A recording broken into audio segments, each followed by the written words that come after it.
Welcome to another episode of the Sock It To Me podcast, where we talk a little bit of socks and a whole lot of socks. And then so many more socks, you guys. So many socks. All of the socks.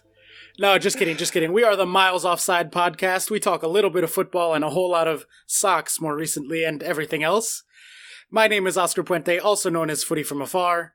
And with me, as always, is my co-host Chuck Bailey and super producer Ian Stimson. What a dual introduction. How do we deal with this? I had something prepared. You throw me for a loop. It's Ian. I got nothing. Oh, great. Because Strugs are really good on air. Jesus Christ, mate. Fuck. Well, I just feel bad because I always leave Ian for like 3 minutes later. We're like halfway through a conversation. I'm like, oh, by the way, that's Ian, you guys. Yeah, it's because he sits there in a gimp mask and just waits for Oscar's permission to speak. That's how it works. That's why we can never live stream this, guys. Yeah, although if we were live streaming, we would see that we had agreed to wear Christmas sweaters, but only one of us fucking showed up in one. Look, gentlemen. You put this out there, to which we both replied that we don't own Christmas jumpers. Because we're grown-ups. Because we're adults. Like what with kids and Oh, such. he's lighting his Christmas jumper up now. Meanwhile, you're there with some sort of flaming Rocky and Bullwinkle light up Christmas tree stuff. And my hat. Don't forget my hat. And your Chelsea hat. And it's just very off-putting. Honestly, I'm a little surprised, Chuck. Given how much you're obsessed with Christmas like I am, I would have thought you'd have a massive Christmas jumper, as you would say, collection. I don't know. Maybe it's just because I'm a sweaty man. I don't really own an extensive amount of jumpers. I'm not a hipster, as you adamantly keep on going on about that I am. I mean, how many Christmas jumpers do you own, Oscar? Enough to last me a whole week. Let's just put it that way. Let's just say that. When I was deciding which one to wear tonight, I figured I'd go with the light up one, for the Skype, a little bit to give you guys a light show. But I was between this. I have a couple of Chelsea ones. I have a Star Wars one. I have a bunch. Keep going. No, I mean, the rest are just like regular Christmas sweaters that are just ugly and Christmassy. In the picture I took of you, you look so happy though, Oscar. Oh, I'm so happy. Yeah. I was going to go, I have, my favorite one is a gray one with a reindeer, and he's wearing a Chelsea hat and a Chelsea scarf. But I figured wearing my Chelsea Christmas hat with the Chelsea Christmas sweater would be a bit of overkill. So I went with, Yeah, fair enough. Is it a Chelsea half and half scarf, or... No. That's would that on the not wall. be acceptable? It's half Christmas, half Easter. All right. Well, if you are joining us for the first time, welcome. We're happy to have you aboard. How many weeks can I keep that Marvel joke going? I'm going to go for it. If you are still coming back 4 episodes later from the Marvel Super Spectacular, you've been catching a Marvel reference here and there. I might mention the new Spider-Man movie that I watched this past weekend at some point over the course of the show. And yeah, we're going to jump in through some news, check in with the big picture of the league now that it's about the halfway mark. Take a break, come back with some listener questions, some predictor games, and say farewell to 2018 because this will be our last podcast for the year. Yeah, we'd never get them out quick enough to stay topical, so we're going to take a break next week. And you'd never think that not being able to get it out quick enough and Ian Stimson would be mentioned in the same sentence. So, Hey-o. A horrible reputation around Peterborough. That's saying something for Peterborough. Exactly. Oh boy. My name's Huey Lewis. Give me the news. Rapid fire news. Power of love. You don't need money, guys. Don't need fame.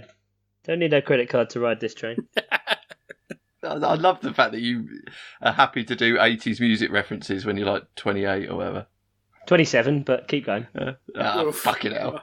To be fair, I'm 28 in like 4 weeks. Oh, God. Oh, I'm nearly 30, guys. It's all gone. It's all going to hell, Chuck. You're less than a Phil Foden contract away from 30. Oh, God, I'm like a third of a Phil Foden contract away. Yeah, that's right around the corner. Oh, God. This is the slowest rapid-fire news that we've ever had. Doubt Shall it. we actually get to it? I'm pretty sure you could time it, and this definitely wouldn't. Well, we're 5 minutes into the segment. We haven't even gotten to the first story, so let's see how this goes. All right. Our top story this evening. The Champions League draw is complete, gentlemen, for the knockout stages.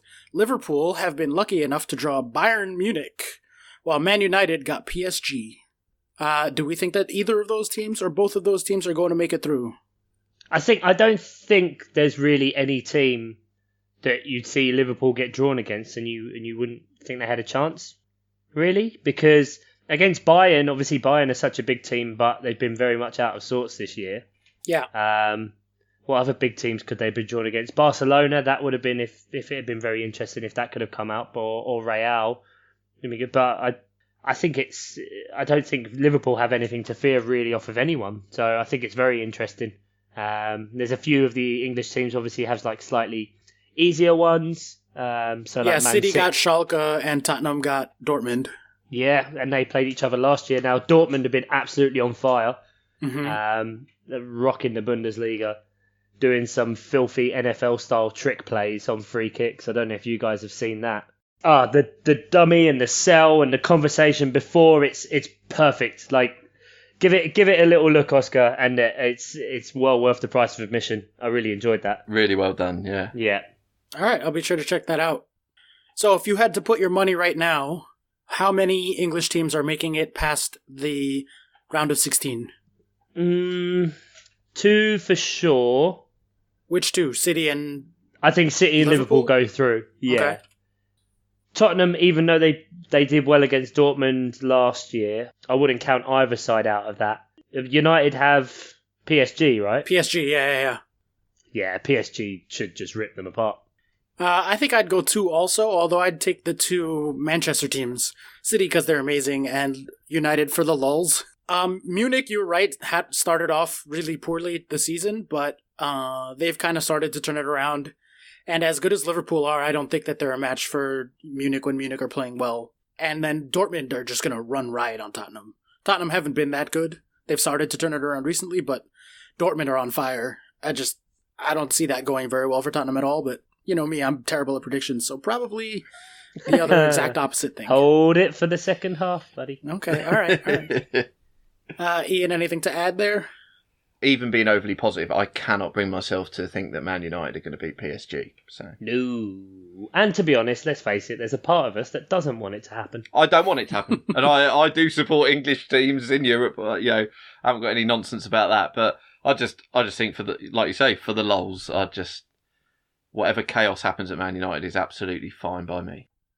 Mourinho was let go by Chelsea on December 17th after a big loss to Jurgen Klopp's Liverpool. So it is December 17th. They're having a disappointing season, and they just had a big loss to Jurgen Klopp's Liverpool. So I kind of was expecting to record today and him having been fired already, just for the, karmic sort of circularity of that, but it didn't work out. That would be lovely.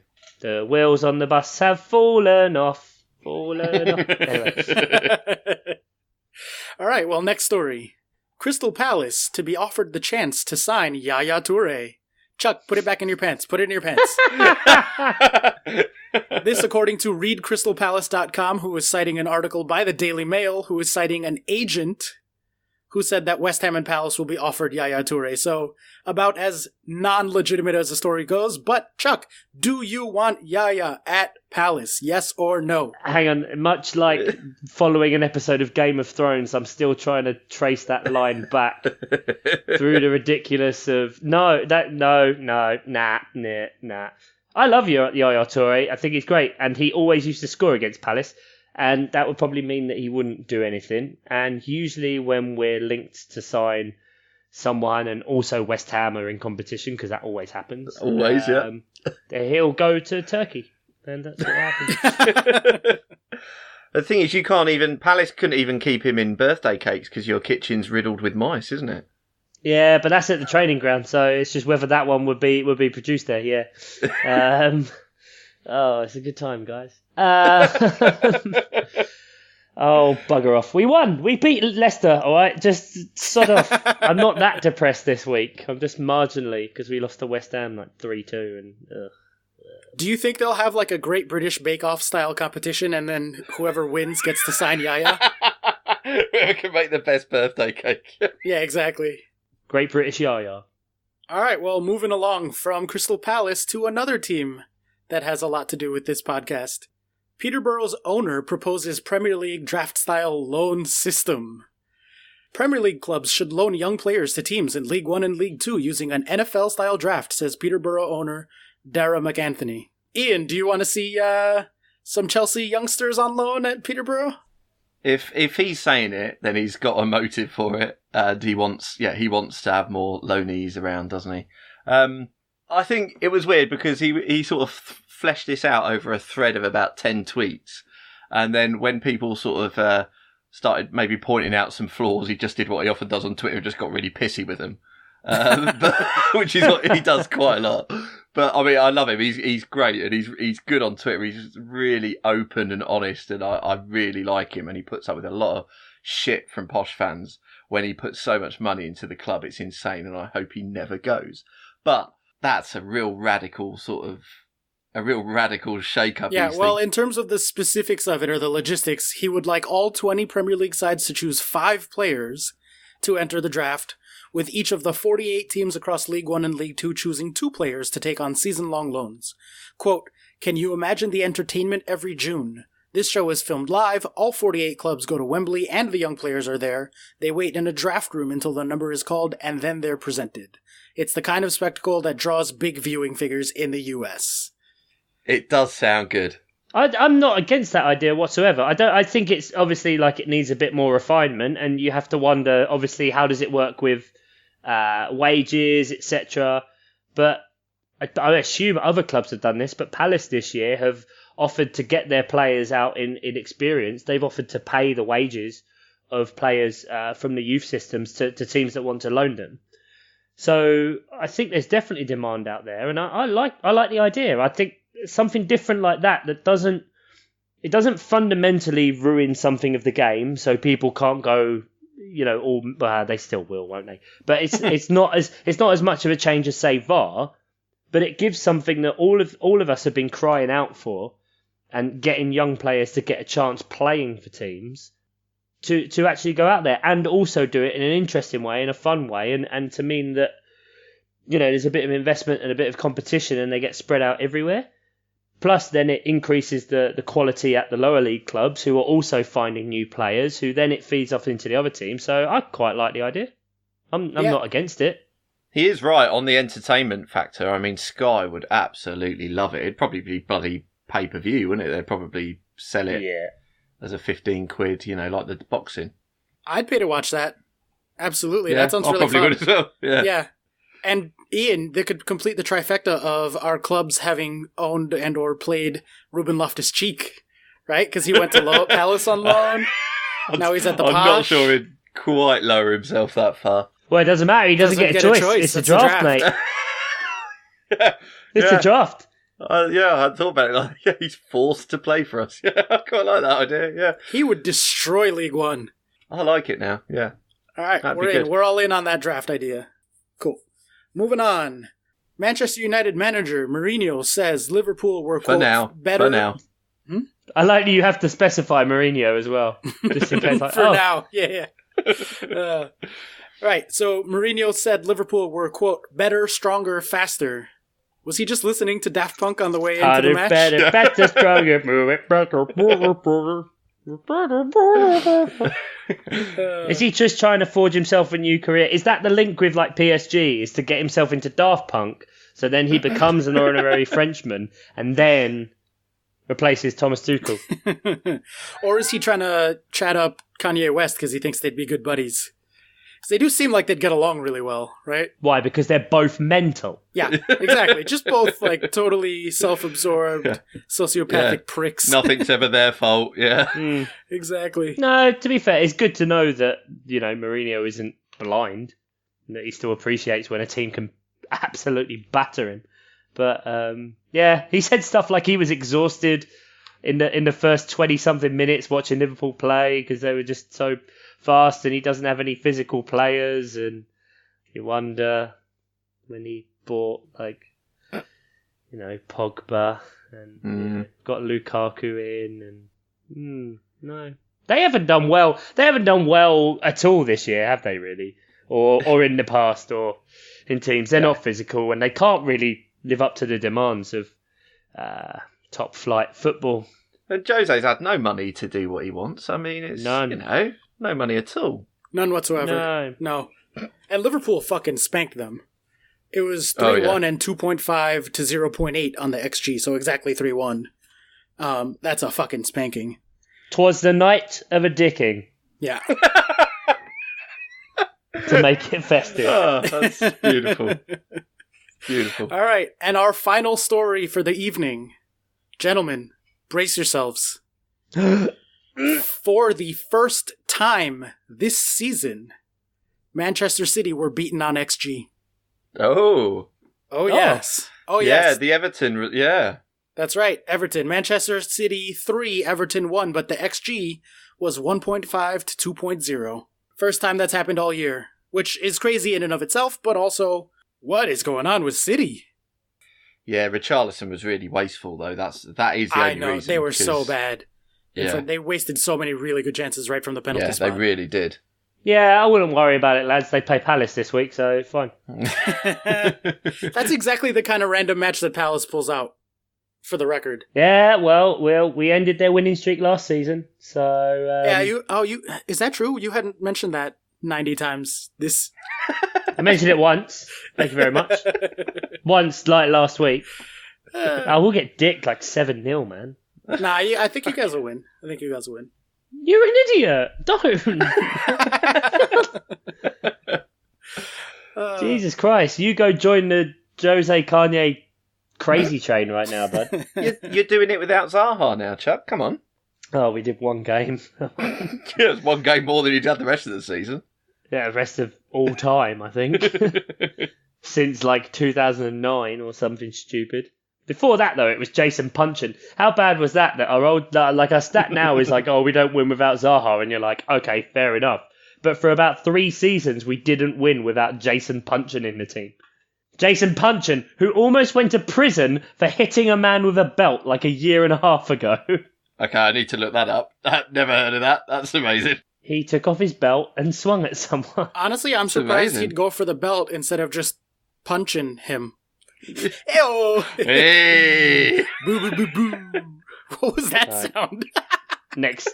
Why did I go boo, boo, boo, boo? That's really fucking weird. I don't know. It sounds like a sound from Saved by the Bell in the second to last ever episode when Zach Morris is singing on stage and someone puts... No? Am I going too niche reference this is real deep. Eerily specific. Second to last episode of the classic Saved by the Bell, there is a school show at the very end. It's a talent show, and Zach has to do a song, and he ruins Screech's song, and so it doesn't get him out. And so they put a ton of lemon juice in a drink for him, and he keeps trying to sing, and he goes, boo, boo.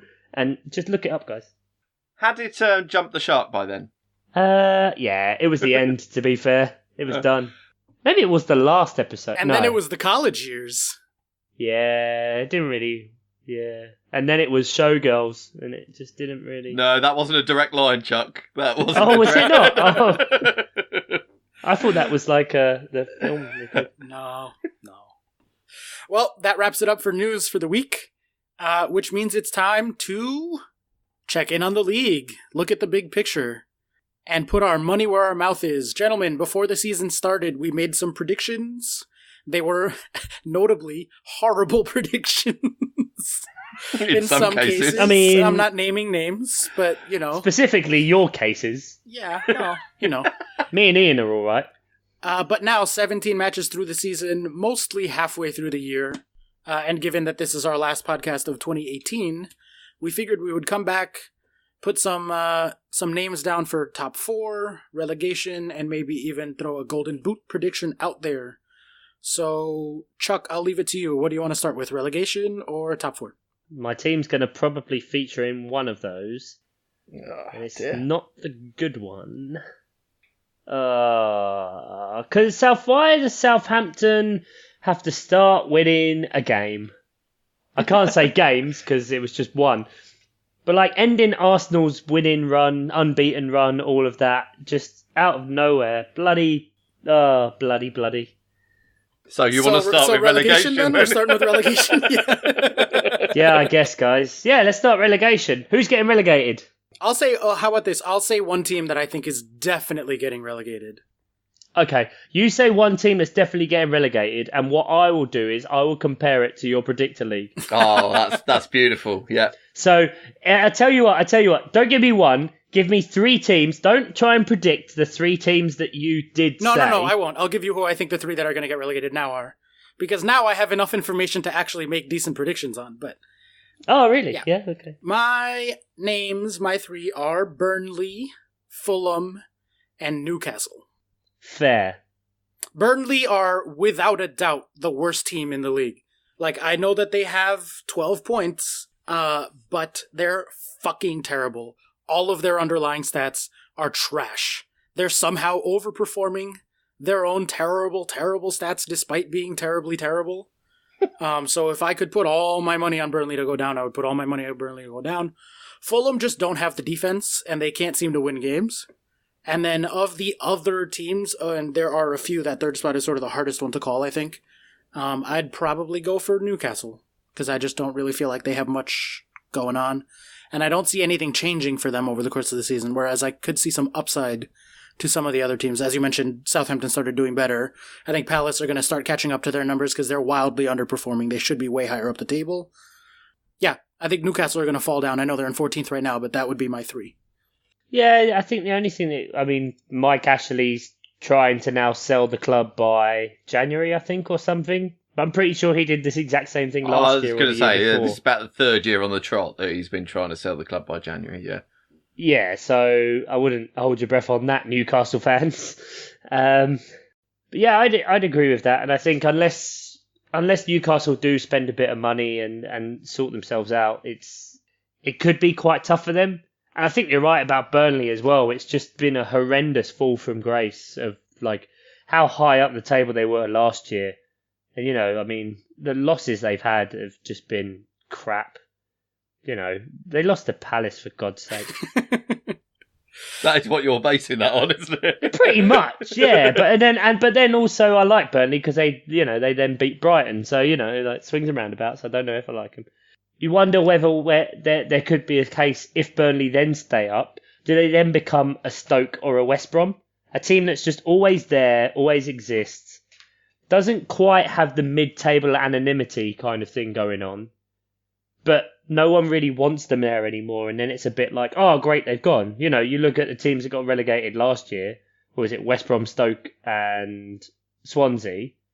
And you were just kind of like, yeah, that's all right. And I think Burnley could sadly become one of those teams where it's like, yeah, that's all right. Like, we won't really miss the style of football or the brand or what it is. And I don't know whether I'm biased because I think maybe you would have that if it was a team like Palace. But, it's hard to say without bias. But I think a team like, let's say if Huddersfield went down or if Cardiff went down or like we just said, Burnley went down, no one would really mind or question it. Yeah, I agree with you. I put Fulham in there, but I kind of hope that they turn it around because they're fun to watch. Like, there's a good attacking team. And so I would kind of miss them. I also, as a Chelsea fan, it's nice having a really nearby sort of your derby, semi-rival. Yeah, the derby, yeah, exactly. And it's really close to you as well, so it's good that you get to soak up that atmosphere. Ian, what were your 3? My 3, I think Burnley, I've got a real chance of finishing bottom. I think unless they do something, they're absolutely shocking. They've had no shots on target for 3 games this season. No other team has got that. The maximum that another team has got is only 1 game with no shots on target. It's shocking. They're and really that was Palace. poor. I bet that was Palace. Yeah, I don't know actually. I don't know. Palace. They are. Sounds like Newcastle against Chelsea. Maybe we had like 90% possession. I don't even know that they got a shot off. Oh, wasn't that when you were like 1% off getting like the record? Yeah. Most... And Jorginho had like 7,000 passes or something.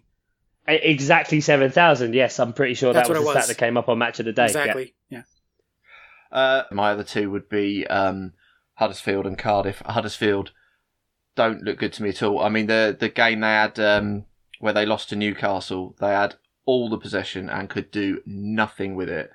I think Newcastle have got enough quality to stay up, and I think Fulham might do. And so by process of elimination, because I think Southampton are a bit of a wild card with a new manager. I think Crystal Palace are good enough, despite what Chuck always says. And so I think by process of elimination, I think it's Burnley, Huddersfield and Cardiff, who I don't think Cardiff have got the attacking nous that Fulham have got. And that might be enough to keep Fulham up. If they can just nick a draw, nick a win against the smaller sides, I think Fulham will be all right. Doesn't look like it at the minute, but I think they will come good. So yeah, I'd go Burnley, Huddersfield, Cardiff. And the numbers do back up what you were saying about Huddersfield there. They have 11.6 XG total all season, which is by far the worst in the league. They're below Burnley, they're below Fulham, they're below anybody else. Like, they're low. So that does back that up. I think that's about right. I don't think Huddersfield have much going for them now. Fulham, you'd like to think, I think Ranieri's kind of influence will kick in a bit in a few games. You know, it's so difficult to judge over this Christmas kind of schedule because it just gets so congested and you can't, you know, there's a lot of teams that won't be looking at each individual game. They'll be targeting specific games to try and gain something. They can't do anything on the training pitch because it's like they can't train because there's so many games. It's sort of like you at best can get 1 day of training in if you're lucky. So it's like he's not going to have much chance to sort out defence or anything, is he? No, exactly. So unless you're one of the teams at the top where you can target every game because you can have different coaching staffs basically coaching different 11s and pushing on to that, it's not going to happen. So I think it would definitely be, you know, once we reconvene at the beginning of 2019, it could be a massive change potentially at the bottom because it is still so congested. Yeah, and there is the age-old bottom at Christmas thing. And looking at the fixtures for this weekend, which is the last round before Christmas, Newcastle play Fulham and Huddersfield play Southampton. So, oh wow. Okay. Yeah, exactly. Like if any of those teams are going to turn it around, this is their chance to start getting out of there. Fulham's at the bottom now. They have to win and hope that like a bunch of teams above them don't, for them to not be bottom at Christmas. Just above that, Palace have got Man City and Cardiff have got Man United. Yeah. So I mean, well, that's Palace in the relegation zone. Cardiff will win. That's an easy game, isn't it? Okay. Well, luckily Southampton and Huddersfield can't both win. They take points off each other. Huzzah! Ready for maths? All right, well, let's take it from the bottom of the table to the top, the very, very tippy top, and let's try to put our names down for who we think are going to be the top 4 in order. I think the obvious place to start is the top 2, not only because, obviously, those are the first 2 positions out of 4, but that City and Liverpool have definitively pulled away, I think, from the other teams in the league. They are the 2 sort of... We talked about this at the beginning of the season. Chelsea were kind of hanging around for a couple of months. Chelsea have now fallen back to the rest of the pack. But Liverpool and City are far and away the 2 best teams. So the question is, gentlemen, who is going to win the league? Chuck, go first. Man City. All right. Simple enough. Ian? Man City. And I got to go Man City also. Like, their underlying numbers are just too good to pass up. Plus, from like a cosmic perspective, the thought of Liverpool being in first place all the way to about May and thinking, this is our year, because it's always their year. And then, oops. Whoa. But anyway, so we've all said Man City, so congratulations, Jurgen, on winning the league this year. And probably winning the Champions League as well. So, Liverpool, obviously, at 2 then. So who do you guys think are going to be 3 and 4? And who of the 3 London teams kind of in that pack is going to miss out? Ian, why don't you go first? I fancy Arsenal to finish 3rd. Wow. I think there's been a change in them this season, and while it's not a done deal yet, I think it's a work in progress that he's working the right way. So, yeah, I fancy Arsenal to pull a bit of a surprise and finish in 3rd, and I expect Tottenham to fall away, and so I've got Chelsea in 4th. All right, very good. Wow, so you think I find that quite strange because I think the most consistent out of those teams is probably Tottenham. Yeah, I would agree with you on that. And so while Arsenal and Chelsea both have the same thing, that they still have new coaches, etc. And so it'd be interesting. I wonder if all 3 of those teams should really be buying people in January I mean, Tottenham, there's no way they go 2 transfer windows without buying a single person, lest we forget they bought no one in the summer. Until I saw something the other day about that, I completely forgot that they genuinely didn't buy anyone. And for them to be, I know it is kind of City and Liverpool pulling away now, but they are still within touching distance of those teams. 6 points from top in third is absolutely no mean feat, getting up there. I think all of our predictions are going to have to be, bar Man City, Liverpool, who possibly have too much strength in depth to be caught. But all of our predictions, I think, have to come with the caveat that there is going to be a lot of transfer dealings in January. So, yeah, I mean, yeah, you're absolutely right. I think Tottenham could shore up. I don't think they need any more midfielders, but another striker would be a lovely idea. Yeah, absolutely. They desperately. What about Llorente? He's fine. He's fine, isn't he? Tottenham and Chelsea are going to get in some sort of bidding war for a good striker because they both desperately need one. Unless Sarri is committing to the idea of converting Hazard to a false 9, kind of like he did to Dries Mertens at Napoli, where he took a left winger and turned him into a striker. It's been going well so far. It's only been 2 matches, but we won against City and we won this weekend. Chuck, I think your point about Tottenham being let's say a known quantity, as opposed to Arsenal and Chelsea are both have a new system, new manager, and there's a lot more variance that comes in with that. I think they both have higher ceilings. But Tottenham, you kind of know what you're getting out of Tottenham. I think that is a good point, but I think for me, I'm still going to go with Tottenham missing out. Although I would put Chelsea at third because their underlying numbers put them much closer to Liverpool than they are to Tottenham and Arsenal still. Okay. And that despite the recent sort of fallback. In terms of expected points, Liverpool are on 37 and Chelsea are on 35. And then a decent ways behind that, Tottenham are on 30 and Arsenal are on 26. So the numbers don't love Arsenal, but I kind of am with you, Ian, in terms of they passed the eye test. And I think more recently, since they switched to 3 at the back, as long as those 3 aren't 2 terrible defenders and Granit Xhaka, as we saw this past weekend, I think that system does work for them. And I think Unai Emery is starting to sort of find his best system, his best combinations. So I think Arsenal at 4th for me. Okay, that's it. So no one, Man United? No one?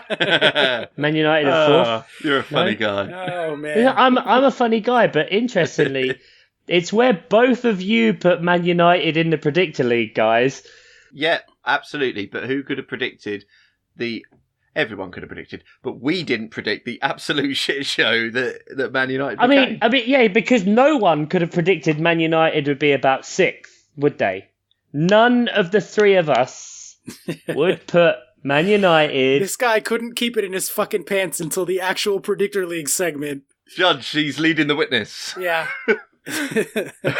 I would put United to finish at 10th, for the record, 10th or 11th. No, I'd want, you know what, I just want 11th. 11th would be incredible and be so much better than finishing 10th. Because then it's like... Bottom half, yeah. You have to wait that extra 10 seconds on Match of the Day to see where your team finished in the league. That would be like nectar. Oh, man. Like, feed it into my veins. Yeah. Like Alex Ferguson, he gone. Oh, man. Long gone are those memories of when you were good. So, Oscar, is that a genuine prediction, 10th? No. No. That's where their underlying numbers have them, but they're Is United. it? They'll Okay. somehow turn it around. Yeah. Yeah, they'll fire their manager. They'll finish in 6th, probably. Maybe 8th. Between 6th and 8th, I'd put them. So, Chuck, do you want to give us your actual top 4, like your list? Actual top 4, Man City, Liverpool. I'm going to keep it the way it is, actually. Yeah. I think Liverpool, Man City, Tottenham, Chelsea. I think all those teams will strengthen in January, like the 3 to 5, like we said. Tottenham will do it to solidify what they already have, whereas Chelsea and Arsenal will be looking more at next season and then challenging to be part of the top 4. So I think Spurs drop off more next season, potentially, unless they then spend big in the summer, which you think they would. And Chelsea and Arsenal really go for it and kind of double down on improving themselves and kind of getting some players in and some blood in. The main problem with Tottenham, though, in a transfer window is they never break their wage structure. So a player has got to be willing to accept that there is a project going on, that they're going to be part of something, because like they can't afford to pay anywhere near what the other clubs do. Or maybe they can, but they don't. I mean, Levy's pretty strong on that, isn't he? Well, they can't even pay for their stadium, so. But if you join Spurs, like from next year, you'll get a 20% discount on the cheese room. So Look, it's not that long ago that Spurs it wasn't a big 6, it was a big 5. You know, and that's even after City coming in, right? Like, Spurs, I don't want to say stumbled into, but they happened upon Harry Kane, Dele Alli, Eriksen. They got him for ridiculously cheap value. And, like, this current crop of guys that they have, right? They brought them up, they were young, they were cheap when they got them, and they've all kind of stuck around. yeah, and what's weird is if you look at, I mean, obviously now Man United have veered into that way of just spending a ton of money and stuff and not really being there.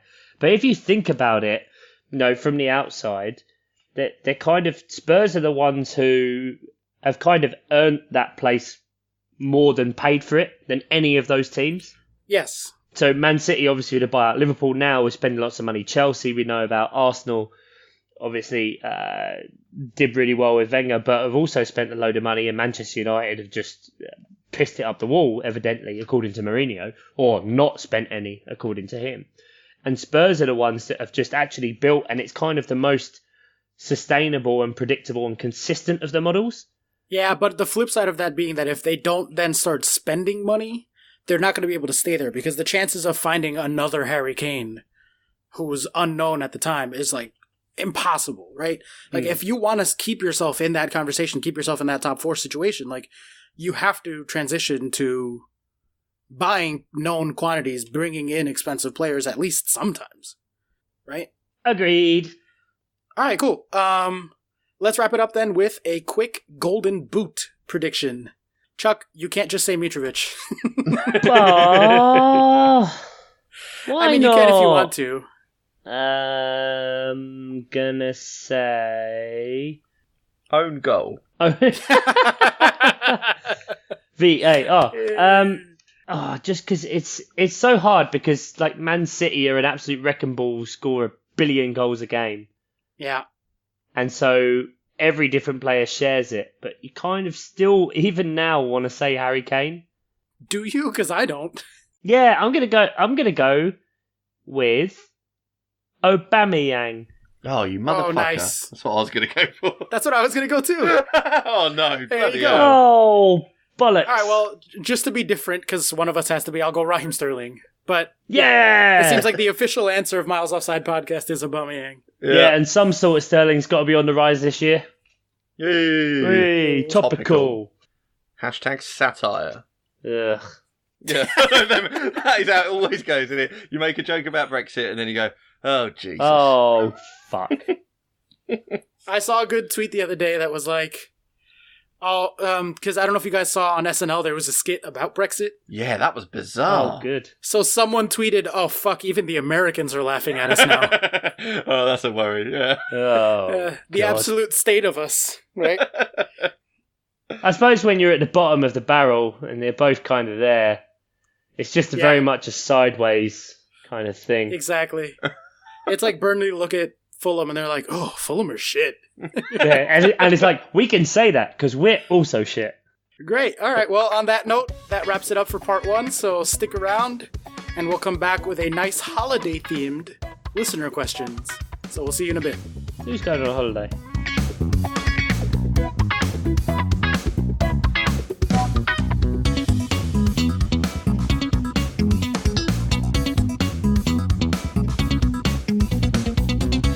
Welcome back to the Miles Offside podcast.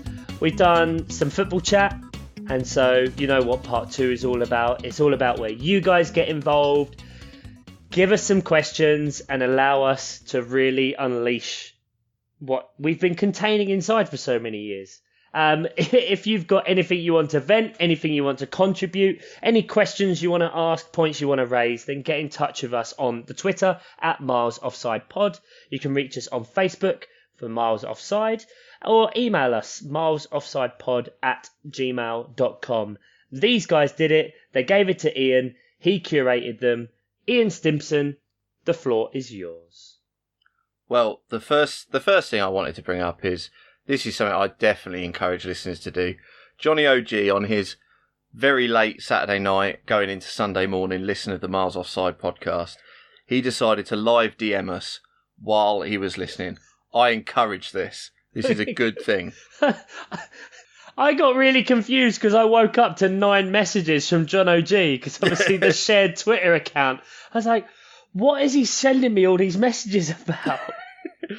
So he started with, only just getting round to listening to this week's pod, but surely Ozil's back problems are due to his massive eyes causing a strain on his spine due to his unbalanced centre of gravity. I mean, I made a similar comment while we were recording, then I cut it out because I thought it sounded mean.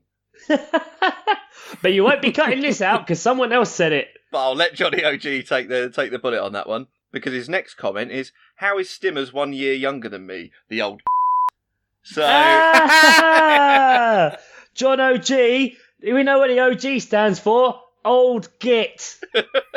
So if he's going to sell me down the river like that, then all bets are off. Yes. Well, this is exactly why the listener question segment is my favorite. Or as our listeners in Norway call it, the Liturbursmal segment. Christ. The Liverpool Smile segment. That's what it sounded like. I have no idea how to pronounce this one. It's spelled Lytter, and then the second word has symbols I've never seen before, so I don't know how to pronounce them. Well, you could stop that now, because we've dropped out the Norwegian chart anyway. So. Damn it. Oh, what? To be fair, we dropped out the Norwegian chart before last week's episode. Well, no, we were down to 198. I don't know how far it goes down, but... We alienated the rest of them with my horrible butchering of their language. But we're holding firm in the Barbados chart, so... Ew. Brilliant. Yeah, I really enjoyed that, John OG. So thanks for the random messages. And do us a favour, mate, just leave us a review. Leave us a review on iTunes, and the rest of yous, in fact. Especially those random listeners that we have in Virginia. I know we're big in Virginia for whatever reason. Whoever you big are. in Virginia. Yeah. Yeah. See, this is where analytics freak me out. Because if I would just discover this podcast at a random place and someone went, yeah, Virginia, like you listen, I'm like, oh shit. It's me. They're watching me. It's me. But we do need more American reviews on iTunes, so please do. If you are little... 5-star reviews would help us get into other countries' charts, not just Norway, and then I don't have to listen to Oscar's fucking translations anymore. Yeah, let's not pigeonhole ourselves, guys. We need reviews from everywhere. It's true. Can we get reviews in every language? That would be great. Just literally don't even if actually, like, I like is a that. second No language. context Norwegian reviews. Just Google Translate into Norwegian. As long as it's 5 stars, I don't care what it says. And then bang it in there. I'd be delighted with that. Job done. Or as they call them in Barbados, listener reviews. So, Johnny carried on for how long? Let's have a look. He carried Too long. He carried on for 8 minutes before he stopped. And then I got a message from him later on Sunday morning saying, as you can tell, I fell asleep. I think I lost it at XG. So, not a stats man, John OG. Not a stats man. And Oscar laughs, but you should see his face right now. Oh, he crumbled then. He crumbled inside. Beep, boop, sad.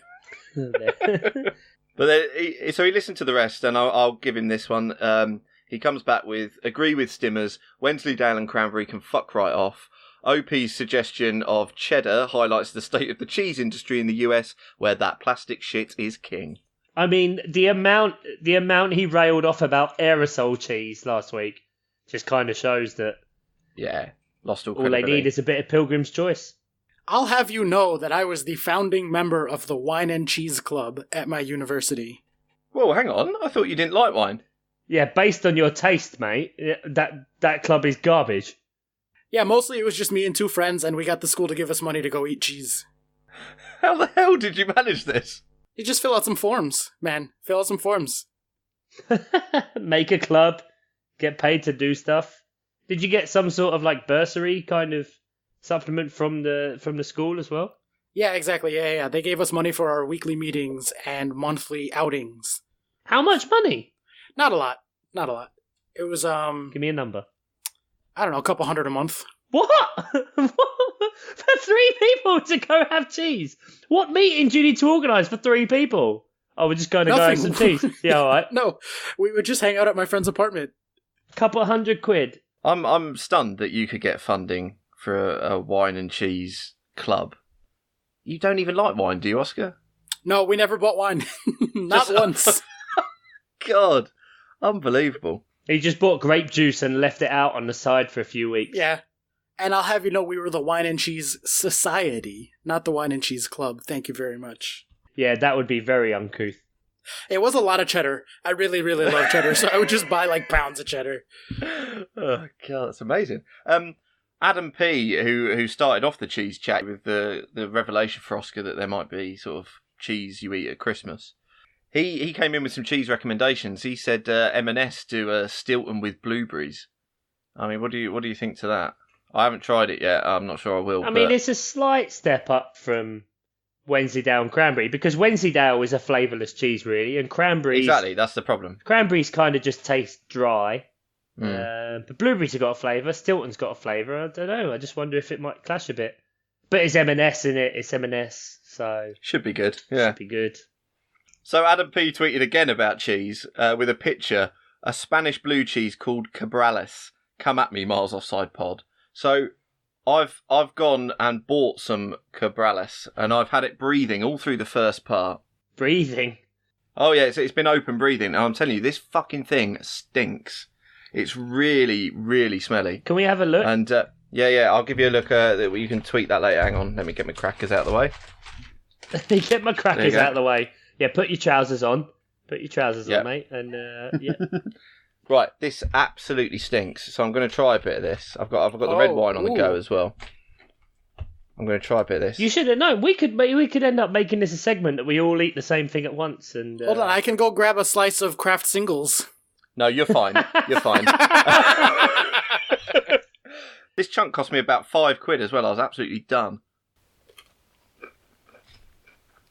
Go on, Ian. Talk to me. Because your face is a picture right now. I know, you've been talking about the smell the whole episode, so I want to know what it tastes. That is so strong. Jesus. That is really strong. What are we talking on a par with? What's the flavours? Let it ruminate. Give us Tantalise us.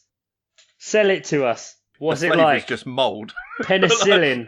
Yeah. Leather. Just, that like touches the inside of your cheek and it all just contracts. Like that's insanely strong. I'm not sure I like that. I'm going to go back again and just check. Yeah, and what we're saying is that Adam P has gone from Wensleydale with cranberry, the most bland and kind of crowd-pleasing of cheese, up to this absolutely formidable scent. It stings the nostrils. Bloody hell. Well, Ian saying, I'm not quite sure I like that, is in American that would translate as, that was fucking nasty, bro. My God, that actually hurts a little bit. Well, I bet that spray cheese is looking pretty good now, Ian, huh? This is taking the inside of my cheek off. This is insane. How can Chuck said, how can someone who recommends Wensleydale also recommend this? I'm not sure I'm going to be able to get through it. That's £5 wasted. Are you sure it's cheese and you haven't just drank Domestos? Yeah, I think it's mostly mould. Do you reckon Kelly sabotaged you and just taken the cheese out and just put some black mould and just scraped the outside of a window or something like that? I can't guarantee that's not happened. Has she taken life insurance out on you recently? I don't know. I am still eating it though, which is weird. I keep seeing you go back again and again. I know. It's I'm not quite sure if it is actually bad. Let me just check, because we all do that. You're like, no, it couldn't, because I keep eating it and then frowning and going, oh no, that's and then I'm like, yeah, you're on video chat, bud. We can see all of it. It's great. Sorry, yeah, that's the way I'm describing it. Yeah, fantastic. Oh, very odd. Anyway, yeah. So interestingly enough, Padful. This is not really a question, but Padful said he thinks that sometimes blue cheeses have too much taste. That's fucking definitely the case in this one. Evidently. But that's where context matters. Cheese board, fine. I'm here to eat cheese, but on a burger, I'm not convinced. So Padful's not loving a blue cheese burger. Wow. See, I like a stronger cheese on a burger than I do just by itself. Yeah, and if you've got something else to stand up and go with it, that can work quite well. Sal, see, this goes back. We talk about food so much, like in our personal lives and on air. I can never remember if we've had this conversation on air. But like when it comes to burgers, a lot of the time now, there's not necessarily that much with like a punchy flavour coming through it. So like if you add in blue cheese, it doesn't really add. Sometimes it can be quite creamy, so it doesn't add much. But if you put in like sort of like a pickled red onion or something like that in there to kind of kick it up a little bit, no, because I sent you guys pictures a while ago of when I made my own burgers, and I did like a Bloody Mary mix inside the beef mince and Stilton. Yes, I and remember. then Cambozola, and then I made my own pickled like peppers and onions. That was the tits. I hate anything and everything pickled. Can't trust a man that doesn't like pickles. Can't trust a man that doesn't eat fat, that doesn't eat the fat on his steak or on his pork or on crackling or anything. And you can't trust someone who doesn't eat pickles. Fair enough. Ian, have you made any interesting burger mixes in your meat before? No, I'm pretty straight down the line, to be honest. I just good quality meat, cheese that'll take your face off. Just, you know. Evidently you found the cheese that will take your face off. Jeez. You want to know a weird ingredient for burgers that's actually fucking delicious to mix into the meat? Definitely. Strawberries. Whoa. It's good. Hang on. Get them real salty, get a ton out. of like seasoning, some onion, some garlic, but then a couple of like diced up real tiny cubes of strawberry in there. It's real fucking interesting. I did it by accident one time. Hang on. You did it by accident? Yeah, like I accidentally put strawberries on top of my burger. Like it was a whole thing. Don't worry about it. But I accidentally had a bite of burger with strawberry in it, and I was like, wait a minute. This was real fucking good. So this isn't like an internet thing that you found and were like, oh yeah, I'll try this. You just accidentally threw a strawberry at a burger. You just can't cook. No, it was already cooked, and then I accidentally got a stray strawberry ended up in my burger after the burger had already been cooked. But it tasted so good that I was like, okay, I need to try this on purpose and see how it goes. And it was fucking delicious. And I still do it once in a while. Okay, I think we've got a fairly refined listenership when it comes to food, apparently, because I can't eat this fucking cheese that someone recommended to me. So someone's got to try that. So I'm not trying it because I've got taste buds, but like someone has got to try this and let us know the results. If you can be bothered to waste a burger, then let me know whether that was any good, because I'll try that live on the pod as well. I need a second recommendation other than Oscar accidentally doing it. He needs the validation of a stranger, is what he's saying, ladies and gentlemen. Yeah, exactly. He's very easily led by the outside world. 100%. Well, if you are going to try it, listener, make sure you throw some Worcestershire sauce in there, some garlic, onion, obviously, smoky salt, and breadcrumbs and egg. Fuck me. There you go. That's a recipe. Strawberries and like balsamic vinegar is a thing, isn't it? I mean, strawberries and balsamic vinegar, strawberries and white pepper.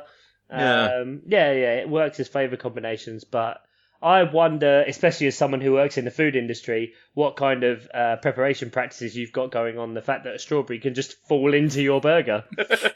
yeah. You got to re-look at your allergy information, I think.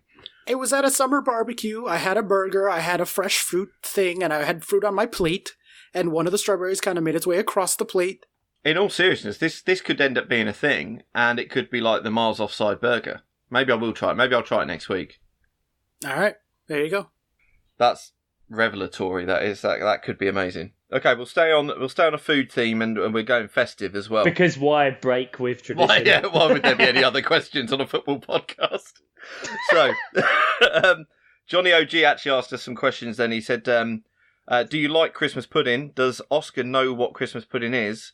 And if not, what is a good alternative?" He's put other than big standard mince pies. Don't really know what that means. Does that mean the mince pies are big, as in the size, or as an alternative to Christmas pudding, just a big mince pie? But anyway, yeah. Do you do Christmas pudding, Oscar?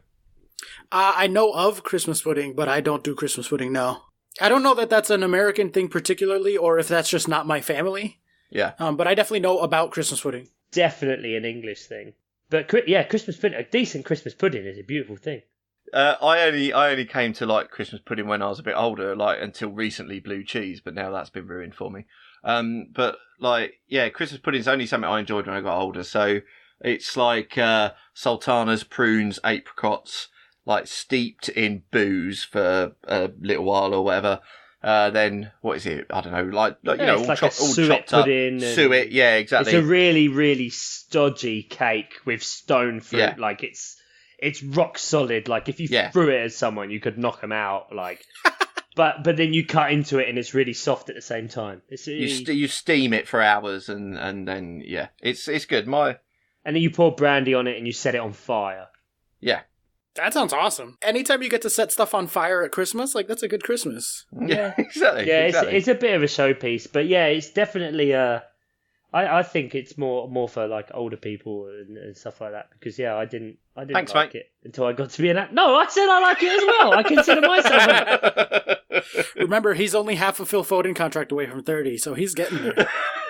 I know, right? Yeah. I'm getting the Ian. Look at that. Oh, God. Sorry, what was that? Finish that sentence. the Ian peak. The Ian Widow's Peak, the Ian hairline. There is no fucking hairline to speak of there. It's just a curve, like a dot to dot It's picture. like a rough shading. Yeah. Brilliant. Yeah, we nearly went 20 minutes without having a go at me. Lovely. So the upshot is there that Oscar needs to have a Christmas pudding and we all need to have strawberry burgers. Dave Mateo didn't let us down. Yes. He came in with, what's the best Christmas present you ever received? Oh, that's good. I literally couldn't sleep last night thinking about this question. I was like going backwards in years to every Christmas gift I've ever gotten. I was trying to write Can it you down. remember that well? No, I couldn't. That was the problem. That was the problem. Getting too old. I had to text my mom. I was like, Mom, what was my favorite gift? She was like, well, when you were 3. I was like, no, that doesn't fucking help. But I did finally come to an answer, and it was Christmas of 2002. I was a freshman in high school, so 9th grade. I don't know what the equivalent is over there. And my parents got me my first ever drum set. Nice. Which was pretty crazy on their part because we lived in a 2-bedroom apartment. And they got me a full drum set. I played in my bedroom. You could shake the entire apartment. Our neighbors hated us. Less than a year later, we moved. They got a house. So they stuck me in the basement, and that was better. Yeah. But yeah, God bless them. They gave me a drum set. They were like, well, we're not paying for lessons, so just teach yourself. And so I would just play music as loud as I could. On my boombox, I would put like System of a Down on, or like the Red Hot Chili Peppers, blast it full volume, and then just hit stuff and hope that it sounded like a drum beat until after about a year or so, it started to approach the sound of a drum beat. Oh, well. Yeah, it sounds really strange that your parents would be against the idea of you having lessons on it and just going, just keep making irrational noise. just keep hitting stuff and flailing. Yeah. I don't know whether this makes me a bad person or not, but isolating specific Christmas presents from my childhood is really hard to do. I don't know. Don't worry, Chuck. That's not the thing that makes you a bad person. Oh, okay. Oh, fine then. Thank God. Okay, cheers, mate. The things you do and the things you say. The things I say, the things I do. Yeah. Your general demeanor. Yeah, okay. All right, good. The way you tell everyone your family invented Twix, even though that's obviously a lie. Guys, I really need a lift right now. This isn't Oh, sorry, mate. To my mental state. What? The main distinct memory of a present on Christmas is when I got bought my first PlayStation, like the original OG PlayStation in, I want to say Christmas 96? Yeah, whichever year it came out, I pretty much got it at the same time. And I remember being at my sister's house, and my mum had bought me a couple of games, and I can't remember what it was, but one of them was this little like kart racing game called Circuit Breakers. And my 2 sisters were older than me, so they started playing it and played it for hours and hours and hours, and I was always allowed to play like the next game, and the next game, and the next game. And then it finally came round to my turn, and then neither of them wanted to play anymore. Oh, And, that's so sad. yeah. And it was a 2-player game. And Oh. God, a lot of the blanks are being filled in now, Chuck. Yeah. yeah, I can probably actually trace a lot of my life back to that moment and a disappointment. Uh-huh. Yeah. Only a Palace fan could turn what was your favorite Christmas present into such a sad story. Guys, some people like to see the good in everything, guys. I like to find the misery. What about you, Ian? What's your favorite Christmas present? So when I was a kid, I got a SNES, Super Nintendo, and brilliantly though, my mum managed to fuck up the order that I opened the presents, so I opened a Super Nintendo game before I opened the fucking console. So I was like 8 years old. I was like, so I've got a Super Nintendo then. Thanks very much. Cheers, Mum. Yeah. Oh, God, I love when stuff like that happens. But then there's another where, you get the sort of, they, wheel you in a brand new bike. That was something. I mean, the only problem with that was it was my girlfriend's parents and I was 24. But I was delighted to get a brand new bike because I didn't have a car and I worked at a shopping channel that was just about, 2 streets down. So I, used to bike to the shopping channel to do my job. Don't stop laughing, Chuck. I needed a bike and they bought me one. Did it have the training wheels on it and a little bell? Or yeah, tassels. And a little basket on the front. Yeah. yeah. I'm just picturing little Ian. Little 24-year-old Ian. Little 24-year-old Ian. Yeah, exactly. Well, it was such a long time ago. He must have been little. I know, I'm surprised you can remember that far back. Yeah. Already with a receding hairline. That probably was the year that I got my PlayStation, wasn't it? Probably, yeah. So, Raf asks, what are your favourite and least favourite Christmas songs? Oh, yes. Christmas songs. Raf's favourite is Lonely This Christmas. That's quite downbeat, isn't it? Yeah, the most depressing. Yeah. Oh, man. That's a Southampton fan. Yeah, like, not even I'm that depressed. I'm not going to listen to... Is it Mud? I think it is Mud. Yeah. Mud, yeah, Mud, with 2 Ds. Yeah. Yeah, I know my Christmas song. Well, it's Mariah Carey, isn't it? That was his second one. He says, All I Want for Christmas Is You is a banger. What a spread. He's gone from Lonely This Christmas to All I Want for Christmas Is You. Like, Yeah. oh my God. No, it's All I Want for Christmas Is You, Last Christmas, and then anything from the Michael Bublé Christmas album. That Michael Bublé album is so good. It's so good, and I get to annoy my mum with it every year, and my mum absolutely despises Michael Bublé and all that crooning style, and I put it on every year, and I get to sit there and be like, you can't be mad, it's Christmas, shut up and listen to Bublé. Yes! My wife has an irrational hatred of Bublé. Yeah, that nothing Bublé can go on the Christmas playlist at all. That sucks. He's got a good album. Although my favorite ever Christmas album is Ella Fitzgerald. Ella Wishes You a Swingin' Christmas. That is a fantastic Christmas album. I've never heard it, but I'm all in for that. Oh, you gotta go. Yeah, look for it on Spotify or download it if you have to. It's definitely my favorite Christmas album. And I guess off that, I would probably pick like White Christmas or Let It Snow as the best song on that album. So therefore my favorite Christmas song. Very old school stuff from you, Oscar. Oh, I love some jazzy Christmas. I mean, I love jazz in general. Like, I'm a big jazz head. So, jazzy, like, all my Christmas music is jazzy Christmas music. Yeah, no, I like Bing Crosby. Put a bit of Bing Crosby. Even White Christmas, Little Drummer Boy. Fairy Tale of New York, not getting a look in? I think Fairy Tale of New York is massively overrated. Oh, I love Fairy Tale of New York. I mean, yeah, I like it too. I can also agree that it might be overrated while loving it. But like I always sort of I don't seek it out. I have to find it organically. I don't sort of go on the Spotify and find it. If you hear it, you don't mind, and you're not going to skip it. I do like it, yeah. And you're going to enjoy it, but no, you don't seek it out. See, I only heard that song for the first time a couple of years ago when we were planning our trip to Ireland. I was just looking up like Irish music, and I happened across it, even though it was a Christmas song, and I was like, oh, this is pretty good. Yeah, but it's because the Pogues is like, if you said to an English person, like, what do you think of Irish music? It's like U2 and the Pogues. And U2, you could probably just, like, cast off.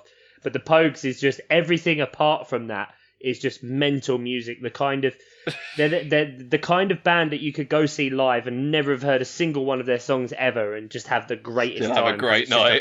It's that's just awesome. a party, and it's crazy. Well, I love like 99.99999% of Christmas songs, so it's really hard for me to find one that I dislike. They're few and far between. And this might be blasphemy to an English person, but Paul McCartney's fucking Christmas song just drives me insane. No, that is absolutely fine. That is fine. Everything that Paul McCartney has ever done ever in his life just drives me insane. Oh no, I love Paul McCartney. That song specifically, though, annoys me massively because it's recorded so fucking badly. Oh, it's not a song.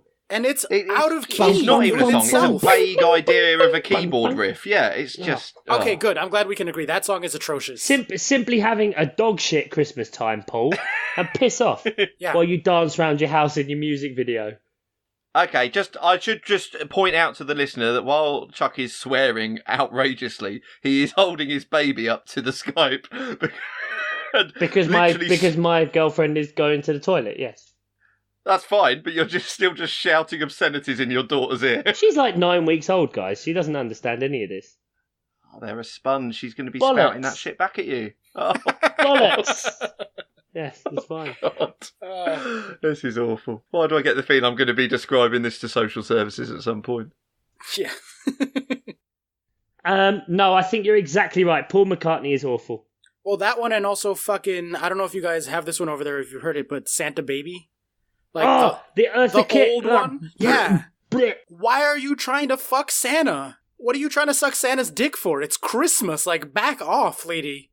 It's horrible.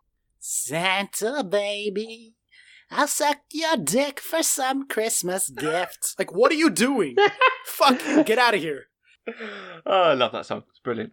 No, it's not. What about modern? Are there any modern Christmas songs that you? Because I really like the Kelly Clarkson one. What's the Kelly Clarkson one? I don't know. I can't remember the words, but da da da da da da da da da da da underneath the tree. Is that Kelly Clarkson? It's fucking great. I love that. I didn't song. think it was because it sounded like someone who could sing. No, I quite like that. I quite like that. I quite like the Ona Lewis, that one that plays all the time. Yeah. You don't. It's all right. That one. It's all right. One More Sleep's okay. It's no Kelly Clarkson, but fine. If we're going newer, like, how new are you talking? Post 90s or like this millennium? I don't even know if there are any modern ones. I think I'm there's the Kelly Clarkson one. Michael Bublé has an original one that's not that good. not interested in original Bublé. Well, not original Bublé Christmas. Although, I gotta say, I really, really love Bublé's version of All I Want for Christmas Is You. It's not as iconic as the original. It's, like, really different and slowed down, but I like it a lot. It's really... It's okay, but it's not Mariah. That was Mariah at peak Mariah. Not just Christmas, but, like, Mariah was amazing. Not Cribs Mariah. I mean, Cribs Mariah is peak Mariah. Well, we saw her peaks, but that's just different. Oh, what a great episode. Next question. Okay, so, I mean, now it comes to what is the most talked about feature on our Twitter ever. It's Sock It To Me. Yeah! Here we go. Who knew this was where it would lead, guys? Just remember, 3 weeks ago, we thought we were a football podcast. This has got a vague football link. Oh. Oh, I thought it was going to be straight up sock chat. So Johnny Worthington says, do you think footballers should swap their socks on the pitch for festive stockings? I mean, I enjoyed saying festive stockings. I wonder where he was going with that. I thought he was going to say, should footballers swap socks at the end of matches like they swap shirts?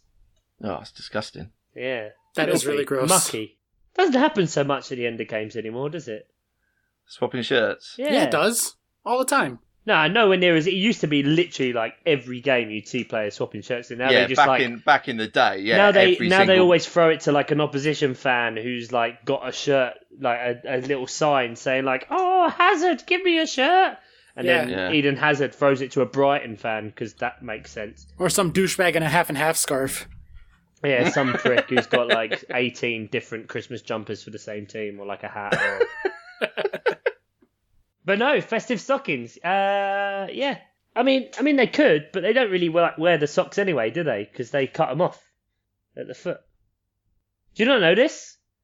They're like footballers that are like most footballers that are wearing socks. They're not actually wearing socks. It like stops at the ankle.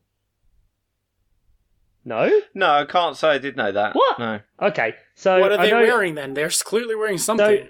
So like the actual like traditional sock, like the cotton and thicky sock that you sports socks, you don't wear those.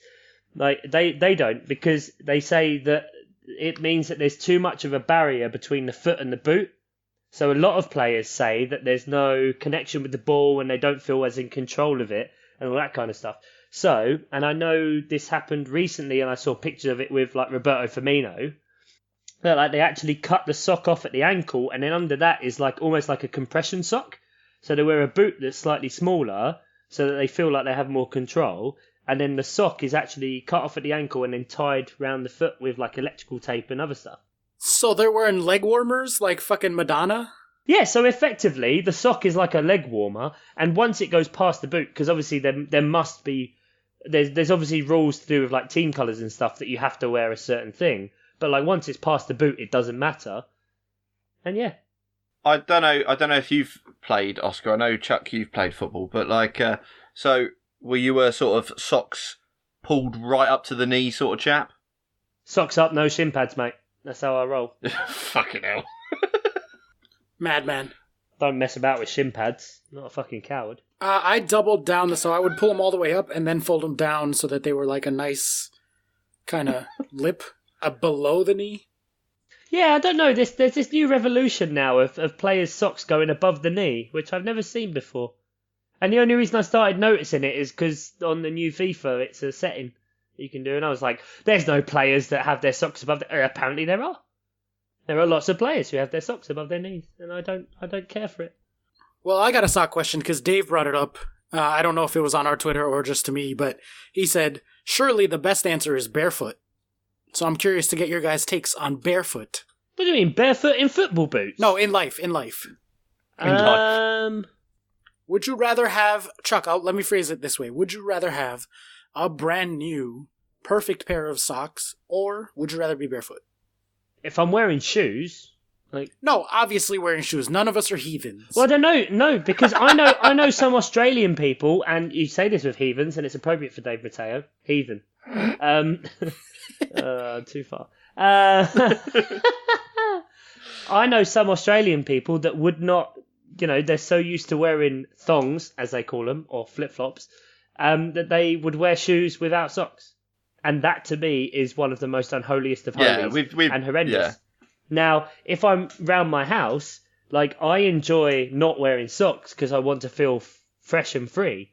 And maybe that's why I enjoy wearing brand new socks, because I want that feeling to carry on. Because I can't be barefoot inside shoes. Right. So I want nice socks. But then when I'm home, I want them to be free. Yeah, the moment I'm home, I'm like, socks are gone. Socks, trousers, underwear. I only put clothes on for this podcast, just so you know, and that's only because we video chat, and you requested it for some weird reason. I'd happily be bollock naked right now. Basic human decency, Chuck. Mm-hmm. But that's what I said to Dave. I said the reason we put so much thought into our socks is because we hate them. Because I hate having a constricted foot, and so I want to get as close as possible to barefoot, like you just said, Chuck. So when I am wearing socks, I want to minimize the agony and torture that is being inflicted upon me by said socks. And so I must think of the best possible version of socks to make my life better. But I hate socks. Don't get me twisted. Everybody must know. I don't know. I hate socks. I don't know if that's my motivation. Really? Okay. I don't know. I just think feet are disgusting. And so therefore to make them feel better, you fresh socks all the time. Or the air. That's kind of my way of it. I've never seen... There is no one can ever tell me or show me attractive feet. They don't exist. It's not a thing. Chuck, some people pay extra for that sort of thing. I've got a friend, Jason, who's genuinely scared of feet. It's great fun to chase him round. We always used to. When I used to work with him on a bar, just every so often, we'd just take our shoes and socks off and go, Jason, look! And then just put your foot in his face. and he'd freak out, and sometimes he'd punch you. But it was funny, and it was worth it, because he was terrified of feet. Listeners, if you're into feet, this is a safe space, and we're not judging you. Okay? No, it's not. Feet are disgusting. I am. Get Yep. out. Get out. Your feet, weird foot fetish, you freak. We talk about socks, but we're not foot fetishists. Yeah, I was going to say, I don't know. I don't know if we've got much of a leg to stand or a foot to stand on. Or a sock to stand on. Or a sock to stand on, yeah. Did you see that tweet from Raph where he just went, man, you guys can talk about socks? Yeah, we can. And evidently, 3 weeks in, we still fucking can. Yeah, absolutely. And I've kept this from you till now, Oscar, but your wife came in on Facebook, Emily, said, apparently the oldest socks currently known were split into 2 toe sections to fit around a sandal, and ancient Greeks wore socks made of matted animal fur. Would you rather have to wear only matted animal fur socks or only toe socks with sandals for all of 2019? Who the fuck is wearing sock with sandals? The ancient Greeks, it sounds like. Listen, they pioneered a lot of stuff that I'm okay with. Like, wine, evidently, based on this Apparently, episode. Yep. Democracy.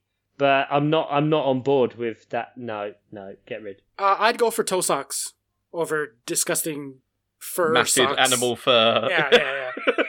Yeah. But did disgusting matted animal fur replace shoes as well? Or is that just what you have to stick inside? It sounds like it was their socks, not their shoes. Otherwise, that's just like a moccasin, basically. Well, either way, I'm wearing socks with sandals, and I'm not about that life, guys. No. The question is, in today's age, you, Chuck Bailey, walking around your life, would you rather wear toe socks all the time or matted, furry foot socks things? So toe socks, which would mean that I could still wear shoes, No, or I'd have to wear sandals. It says with sandals. So toe socks with sandals or matted animal fur. I think I'll still take the toe socks over the fucking animal fur. It's animal fur. Really? Yeah, I'm not wearing socks with sandals. That's just atrocious. I'm not wearing fur in my Why shoes. not? What's wrong with that? Matted animal fur. You're literally Matted wearing animal. like It a doesn't wool sound like jumper right soft, now. like- You've got a sheep on your body. That's fur, man. No. Whatever way you look at it, This meat is is wool murder. and it's been Meat is murder. processed. Ah! Go put strawberries on your burger, you hippie.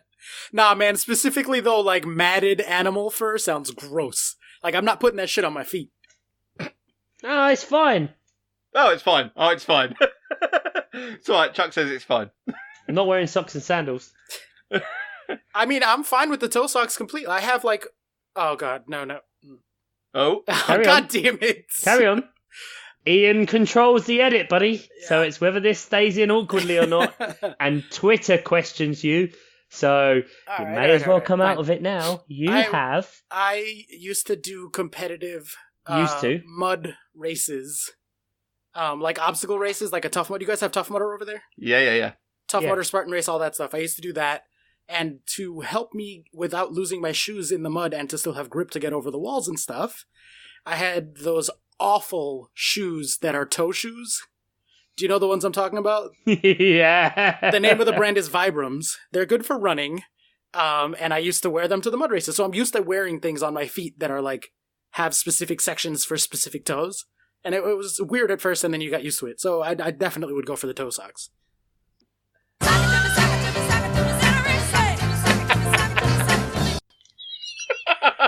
Suck it to me shoes. There it is.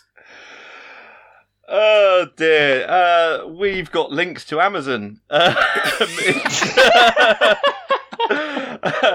You might be able to still get your Christmas shopping. I don't know. Prime is like next day delivery, isn't it? So you could possibly still get some last ones, or you could get some presents, or just some cheap shopping in the sales. So if you check our show notes, we have a link to Amazon Prime in both the US and the UK for a 1-month trial, and we get a little kickback. It supports us for hosting fees, cheese, strawberries, beef, all that sort of thing. Yeah, experimental, like following your suggestions, like when you ask us for stuff or you suggest things to Ian, and he's very easily suggestible. He will go out and buy these things, even if evidently they smell like absolute crap and taste like shit. He will go out and buy them and do those things for you guys. So if even for the Ian experimental section, where you can just make him do stuff, just give us some money. I really don't want that to be a strand, but I mean, I'm sorry, mate, but we'll take it. I'll do anything for the Amazon kickbacks, yeah. He'll be wearing socks with toe socks next time we record. Oh no, I'm not a monster. Bare feet all the way. Not even wearing trousers, as Chuck keeps saying. Yeah, well, that's why we only film from the chest up. So that's it for questions, is it? There no more? No? Okay. That's it. Oh, sad. All right then. So, because I know it's the most awaited section of the entire podcast, and for the last time of 2018, ladies and gentlemen, it is the Predictor League of Predictions, where someone chose where they would put 20 teams of the Premier League, and most of us are wrong, especially Oscar and Ian's son, because they are shit and at the bottom. That's how it goes, guys. Oscar, you are bottom of the Predictor League. Hey. Standard. However, you are also tied with Finley Stimpson. Oh, he's going to be gutted. Finley, no presents for Christmas. Yeah, someone's getting a lump of coal. That is... I mean, if there isn't a metaphorical lump of coal enough that is tying with Oscar in a league of predictions. Oh, how could you do that to him, Oscar, at Christmas? Sorry. You're leaving him, that's his Christmas number one. And for some reason, somehow, even though it's not alphabetical, on the actual league table, you're above him. I don't know how that works. Oh no, it is, because I made up the rules, didn't I? And whoever entered first... What, and that's in the gets spreadsheet? Preference. I mean, I'm just gonna... Shut up, guys. Yes, that's definitely how I made it work. Which means that it's a Christmas miracle. It's a Christmas miracle, and Oscar is technically not bottom of the league. Not last. Woo, woo, woo. Worst to second worst. Worst to second worst. Oh, God bless us, everyone. God bless us, everyone. Well, to be fair, though, Oscar, you can say it for the last episode, but I will update the league and post it out. There's a lot of Christmas fixtures, you know. This could go terribly wrong. It's the small still. victories, Chuck. It's the small victories. It's where you take them. Plus, I don't want to drive Finley too far into the ground. Not that I hope he listens to this, Ian. My God, you criticise. Yeah, criticise your parenting. You criticised me earlier for having a 9-week-old child. Like, I'd hope your 7-year-old doesn't listen to I this. don't really have a leg to stand on, do I? Fuck me, no. So, I tell you what, for a bit of difference, since we don't run through the normal league of Premier League, should we run through the entire league from bottom to top? Yeah, do it. Let's do it. Let's do it. So, in 22nd place, we have Finley Stimpson. Suck it! 21st. Hate that guy. Oscar Puente. 21st. In 20th, we have Josh. In 19th, Jack. 18th, Johnny Worthington. Wasn't he, top at one point? Yeah, but that's how he does at FPL as well. He starts off well and then he that's fair. crashes and burns. Yeah, I shouldn't really have said that, because in 17th, this guy... Chuckles. And above him is Oscar's wife, Emily. Emily's on 62. Nat Thorne on 62. Heath Cram on 60. Our friends at CPFCHQ are on 58. King Chip on Twitter is at 56. Joe Bloom, 54. Jordan, 54. Dave Mateo, 54. Nicola, 54. Carmen, 52. Jay Dizzle dropped again at 50. And who's that in 5th? I recognise that name. Ian Stimpson. Come on, knocking on the door of the top 3. I'm coming Arsenal. Up to Christmas. In 4th, we slagged him off earlier, but it's Raphael Briand in 44. In 4th on 44. I enjoy that. That's yeah. Anyway, in 3rd, Adam P. And top, there's still a tie, gents. Oh. Pad full and Mr. Live Tweet himself, John OG. Well, not live tweet, but live DM. John OG on 40. There's the league. Who submitted later so we have an official top first place? Oh, why do you want me to look at that now? Oh, God, right. I'll click on a different screen. I'll scroll. Wow, maybe it actually had... Maybe I've somehow developed an algorithm. I don't know. What have I done? Pad full is officially top based on entry date, because that's how it worked, and not if you were wearing a green shirt or something when you made your predictions, as I earlier claimed. I'm so glad I got a grasp of those rules, guys. And that kind of... sadly wraps us up for 2018, doesn't it? Does. Oh. What a year. I mean, half a year. Cause, what a 6 months, yeah. What a 6 months. Actually, to be fair, what a 6 months. We've done 28 episodes and stuff. Yeah, I can genuinely say that it was a very long time dream of mine to do a podcast. And I can think of few people who I'd rather be doing it with than you two fine gentlemen, as much as we like to make fun of each other and joke around. It has been a genuine honor to record with you guys, so thank you to you, and obviously thank you to our listeners, without whom this would be possible, because it'd just be three of us yelling at each other on Skype. Yeah. Which we did for ages beforehand. Yeah. Yeah, and there you go, guys. Dream big, and you too, one day, can literally record something that goes out to tens of people. I'm kidding. No, it is. I agree with Oscar's sentiment that it's been absolutely great fun, and to interact with you guys on Twitter and to have questions come in, and to not just be shouting into a void. It is great. So thank you very much, guys. And it seems with my child screaming in the background. Yeah. It's a great arbiter. Could you be quiet, please? Isabel! Tell Isabel to please be quiet. She did. To her credit, she did tell her. It's been a whirlwind year, and no, thank you guys. It's been absolutely great fun, amazing fun. It has. What a lovely Christmas message. Cheers. What an absolutely lovely Christmas message. Remember your friends and family. Don't forget to spay and neuter your pets. And we'll see you in the new year, guys. Happy New Year. Merry Christmas. Feliz Navidad. Do, do, do, do, do, do. Feliz Navidad. In Norwegian. Can we have it in Norwegian as well, yeah, please, I'm doing Oscar? it now. I'm looking it up. I know. We can edit that bit out. It's fine. Santa baby. Hang on. And for our friends in Norway... Godt nyttår, which is Good New Year. I mean, again, the Norwegians would know that. Thank you very much, guys.